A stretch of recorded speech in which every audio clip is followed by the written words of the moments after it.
that her hair usually needs combing, that when she's asleep her cheek is flushed and moist. They tell us that those extraordinary photographs of Abraham Lincoln, taken a few days before his death, show a man who at the age of 56 looked older than time. Our eyes tell us that the little country church down the road from where I live needs a coat of paint, and that the stout lady who plays the pump organ looks a little bit like W.C. Fields, and that the pews are rarely more than about a quarter filled on any given Sunday. But all those things are only facts. Facts. Because facts are all the eye can see. Eyes cannot see truth. Truth. The truth about the mountains is their great beauty. The truth about the child is that she's so precious that without a moment's hesitation, we would give our lives to save her life if that should somehow ever become necessary. I thought of those children we just saw baptized this morning. We give our lives for them if that ever became necessary. That's the truth about those children. The truth about Abraham Lincoln, as much as you can speak it, is a humanness so rich, so deep, that it's hard to stand in the memorial to him in Washington without tears coming to your eyes. Everybody has tears coming to their eyes, reading the words of the second inaugural. And the truth about the shabby little church is that for reasons known only to God, it is full of holiness. Who knows why? It's not with the eyes of the head that we see truths like that, but with the eyes of the heart. Let's call it the eyes of the heart.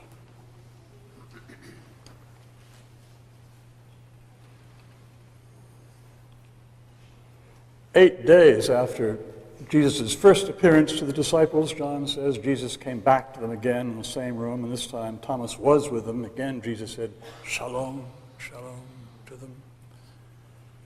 Then he turned to Thomas and spoke only to him, as if there was no one else in the world just then who mattered. And you can imagine the two of them standing there looking at each other, these two old friends with maybe no more than an oil lamp to see by, and their shadows flickering on the wall. Less as a reproach, as I hear it, than as a kind of enormous kindness. Jesus said, "Put your finger here then, and see my hands, and put out your hand and place it in my side. Don't be faithless, but believing. It was an extraordinary thing, a grotesque thing, in a way, for him to offer. But it's as though Thomas didn't even hear him. It's as if maybe for the first time in his life, it wasn't just the fact of Jesus that Thomas saw, but the truth of Jesus, of who Jesus was for him. And in light of that truth, everything else suddenly seems unimportant. And there was no need to touch him with his hands to make sure he was real, because suddenly Thomas was so moved by the reality he was experiencing within himself that all he could do was say something that I imagine him saying in a whisper, "My Lord, my Lord, my Lord, and my God, my Lord and my God." He'd seen him with the eyes of his heart. And there was nothing more he could say, nothing more he needed to say. Can you and I imagine ourselves in that part of the story? Have we ever come even close to seeing the truth of Jesus the way I think Thomas did? I think so. I think so. I think we have more than we know. And I believe that in the last analysis, those glimpses, more than anything else, are what bring us to churches like this Sunday after Sunday after Sunday. That glimpse we've had of the truth of who he is for us. I believe we've glimpsed the truth of Jesus in the faces of, in the lives of people we know who've loved him and served him, and tried to follow after him. And let us each name their names silently to ourselves. I believe we've glimpsed Jesus in the pages of the Gospels when by some miracle they come alive for us. And it's as if we ourselves are the ones he's speaking to when he says things like, "Come unto me, all you who labor and are heavy laden, and I will give you rest." I believe we've caught sight of him in the great works of art created to honor him, like the St. Matthew Passion of Bach, or the great moldering frescoes in European churches where he moves like a dream across the walls. I believe we've seen him sometimes even in our own churches, like churches like this, especially when there's a pause in our endless babbling about him, and for a moment or two he's present in the silence of just waiting, listening. I remember how once the minister was administering the chalice to me and made my heart skip a beat by calling me by name and saying, "The blood of Christ, Freddie, the cup of salvation." And I was devastated to see suddenly that Christ not only remembers us, but remembers us, each one of us, by name. Freddie, Mary, Jim, as surely as he remembered the good thief, and that he welcomes us to his table, not in some sort of impersonal, liturgical, churchy sense, but as if the party wouldn't be complete without every last one of us. The way the father in the story threw his arms around the prodigal and welcomed him home. And I believe we've seen him in those rare moments when we've been able to be Christ to one another, and also in those moments when we've resisted being Christ to one another and turned away from each other, full of a kind of dimness, sadness. Most of all, I think, we've seen him in our endless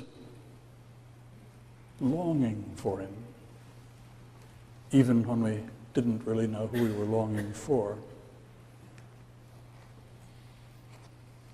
"Have you believed because you've seen me? Have you believed because you've seen me?" Jesus asked Thomas, our twin.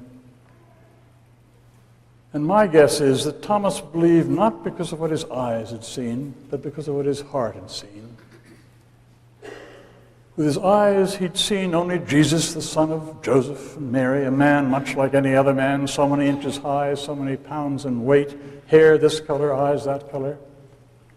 But with his heart, he saw, maybe for the first time in his life, the one he was destined to love and search for and try to follow as best he could for the rest of his days, when Jesus would no longer be around for him to see with his eyes, any more than he's around for us to see with our eyes. And the last thing of all that Jesus said to his disciples that day, and maybe the most precious thing, was, "Blessed are those who have not seen." Blessed are those who have not seen and yet believe. And I'm sure he meant, among others, you and me. We've not seen him with our eyes the way Thomas did. But precious beyond telling as that sight would have been, I wonder in the long run what difference it would have made. what he looked like, what he smelled like, what he sounded like. What makes all the difference in the world is the one whom from time to time, by grace, I believe we've seen with our hearts, who is there to see always, if we will only keep our hearts peeled for him.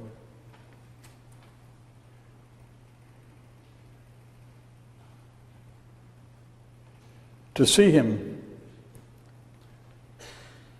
with the heart,